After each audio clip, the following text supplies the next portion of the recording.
เฮ้ยเอามาลูกค้าคนหนึ่งไว้ลูกค้ามาแล้วนะใช่แล้วจึงตัดต่อไผ่ล้อน้องไก่มา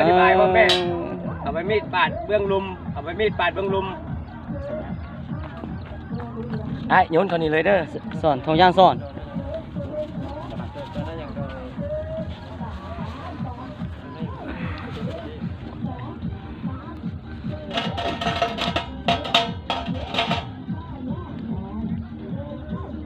ตัดสายแล้ว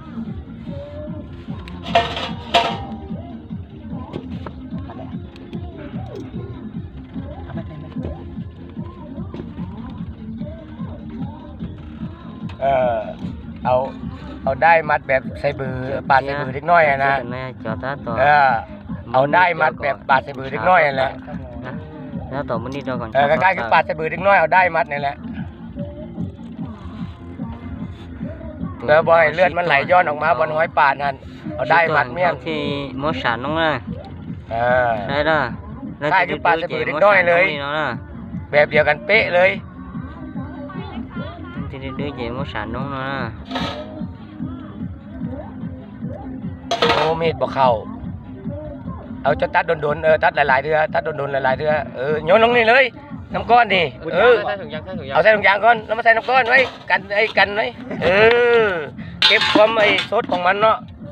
เดี๋ยวค่อยไปบดใส่หลอดแก้วเข้าฟิเซอร์ไว้เลยยังอีกหน่อยนึงเพราะว่าพันนี่หายากแล้วปาดเบื้องลุมอย่าปาดเบื้องเทิงเด้อปาดเบื้องลุมอย่าไปปาดเบื้องเทิงเจ้าอธิบายไหมเวลาปาดเบื้องลุมอย่าปาดเบื้องเทิง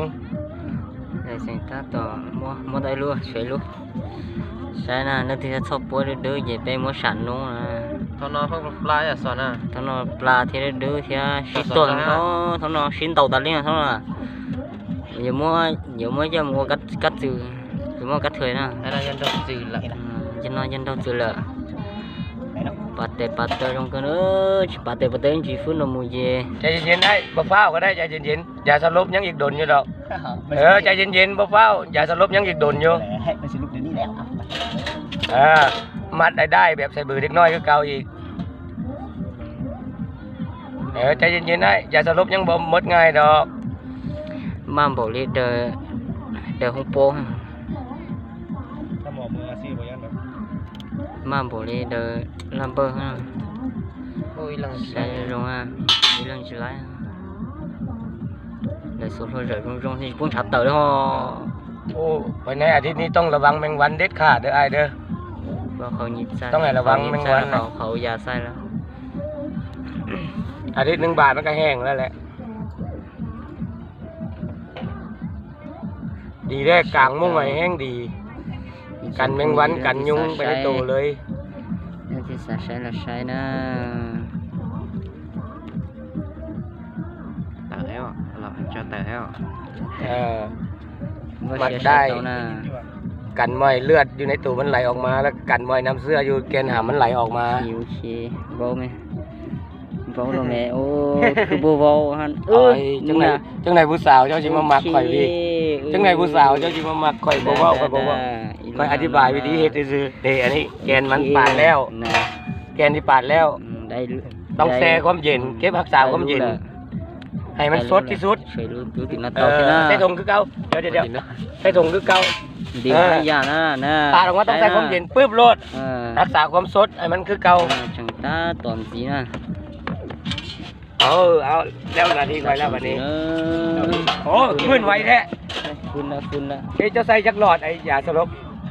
นี้ไปขึ้นละเก็บเพื่อออกไปใส่ยำดิอย่างนี้ขาน้อยใส่ผ้าไก่เดี๋ยวผ้าแกอย่าเฝ้าให้มันตั้งสติดีๆก่อนพวกตามันตั้งสติดีๆพวกตาเพิ่นเมียนบ่อยเราเห็นเจ้าอย่างมันบ่ขันมือนะนะใช่นะอย่าสลบจะใส่จักโดบนะจะใส่จักโดบเดี๋ยวช่วยตัวก็ยังเข้าใจนะโอ้สมองมันฟื้นไว้แล้วพอดีใส่โดบเดียวนึงเนาะพอดีเป๊ะเนาะไอ้เนาะพอดีงามซะนะ